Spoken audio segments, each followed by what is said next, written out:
Matthew 8. The cleansing of a leper.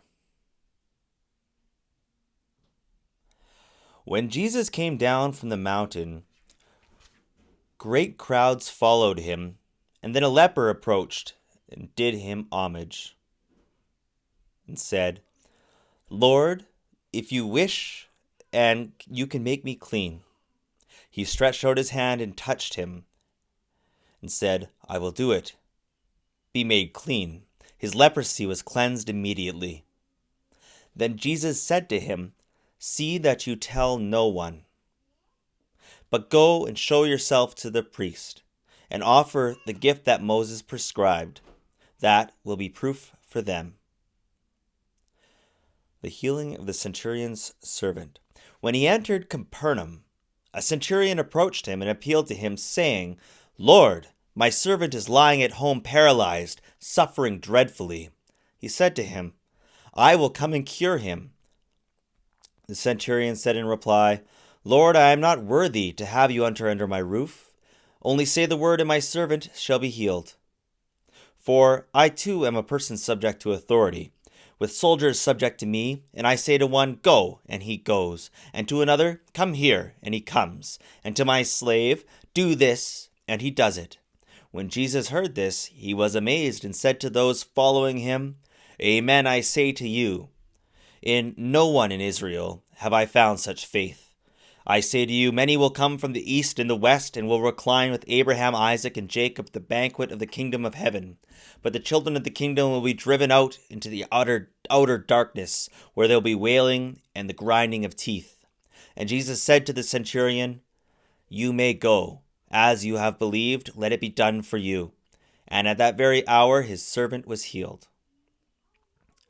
The cure of Peter's mother-in-law. Jesus entered the house of Peter and saw his mother-in-law laying in bed with a fever. He touched her hand, and the fever left her, and she rose and waited on him. Other healings. When it was evening, they brought him many who were possessed by demons. He drove out the spirits by a word. He cured all the sick, to fulfill what had been said by Isaiah the prophet. He took away our infirmities and bore our diseases. The would-be followers of Jesus. When Jesus saw a crowd around him, he gave orders to cross to the other side. A scribe approached and said to him, "Teacher, I will follow you wherever you go." Jesus answered him, "Foxes have dens, and birds of the sky have nests, but the Son of Man has nowhere to rest his head." Another of his disciples said to him, "Lord, let me go first and bury my father." Jesus answered him, "Follow me, and let the dead bury their dead." The calming of the storm at sea. He got into a boat, and his disciples followed him. Suddenly a violent storm came out upon the sea, so that the boat was being swamped by waves, but he was asleep. They came and woke him, saying, "Lord, save us, we are perishing." He said to them, "Why are you terrified, O you of little faith?" Then he got up, rebuked the winds and the sea, and there was great calm.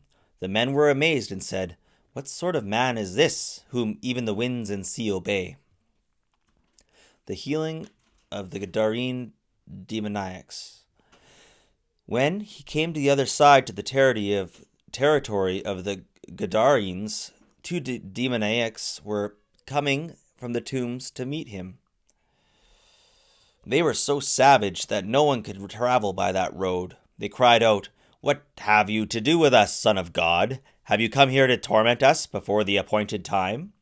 Some distance away a herd of many swine was feeding. The demons pleaded with him, "If you drive us out, send us into the herd of swine." And he said to them, "Go then." And they came out and entered the swine, and the whole herd rushed down the steep bank into the sea, where they drowned.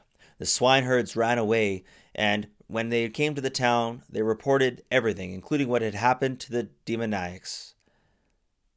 Therefore, the whole town came out to meet Jesus, and when they saw him, they begged him to leave their district.